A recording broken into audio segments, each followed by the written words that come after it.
दोस्तों, आज मैं आप सब लोगों को एक ऐसी कहानी सुनाने जा रही हूँ जो आप लोगों को दिल दहला देने वाली एक सच्ची हॉरर कहानी है। यह कहानी बहुत दिलचस्प मजेदार हॉरर है।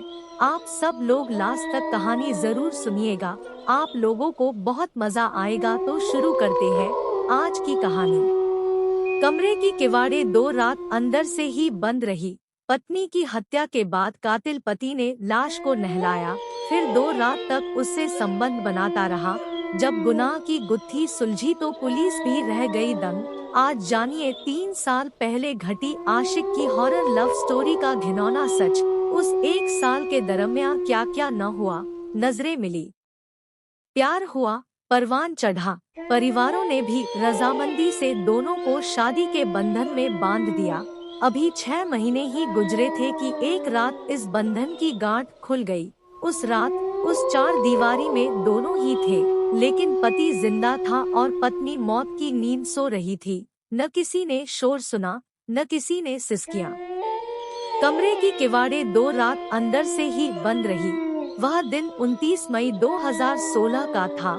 सनसनीखेज वारदात दिल्ली के निहाल विहार इलाके की है, लेकिन लव स्टोरी की शुरुआत होती है दिल्ली से 70 किलोमीटर दूर बुलंदशहर के एक गांव से। तब प्रदीप 25 साल का था और वह 21 साल की थी। प्रदीप ने उसे अपने भाई की शादी में देखा था।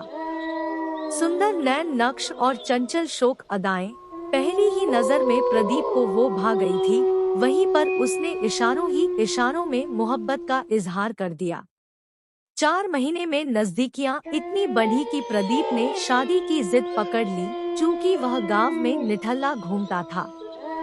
लड़की के घर वालों को मनाने के लिए प्रदीप ने भरी पंचायत में वादा किया कि वह जल्द ही कोई नौकरी ढूंढकर जिम्मेदार पति बनकर दिखाएगा। आखिरकार गंगा घाट पर दोनों को शादी के बंधन में बांध दिया गया।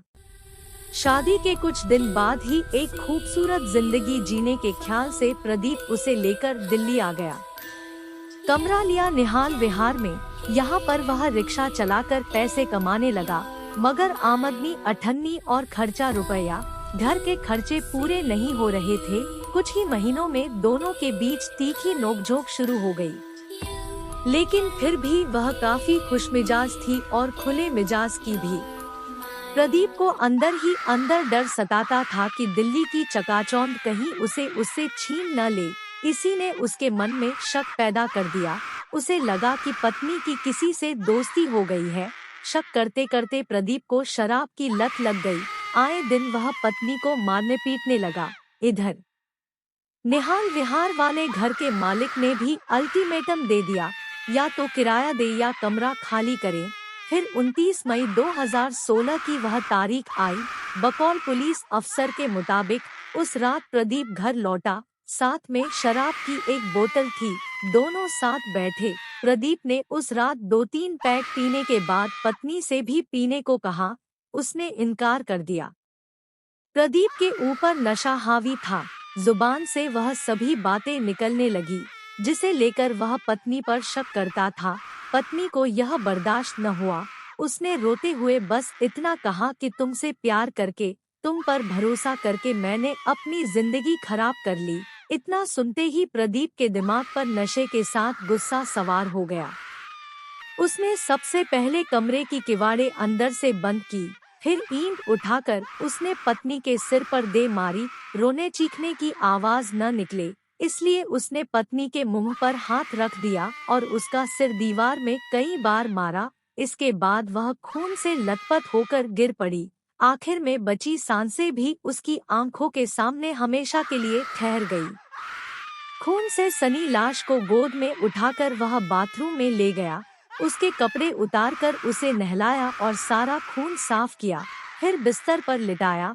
नशे में प्रदीप उसके बगल में लेटकर माफी मांगने लगा। टकटकी लगाए उसे देखता रहा, लाश के साथ बातें करता रहा।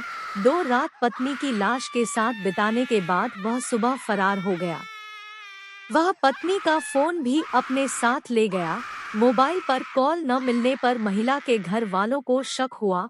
उन्होंने पड़ोसी को फोन किया। तब हत्या का खुलासा हुआ। शव का पोस्टमार्टम हुआ। रिपोर्ट में खुलासा हुआ कि शव के साथ संबंध बनाए गए हैं। पुलिस ने 4 दिन बाद नांगलोई के पास से प्रदीप को गिरफ्तार किया। उसने पुलिस को बताया कि वह अपनी पत्नी को बहुत प्यार करता था, इसलिए हत्या के बाद भी शव से उसने बहुत प्यार किया। तो दोस्तों, आप लोगों को मेरी ये वीडियो कैसा लगा? अगर अच्छा लगा तो मेरी इस चैनल को सब्सक्राइब करना मत भूलिएगा।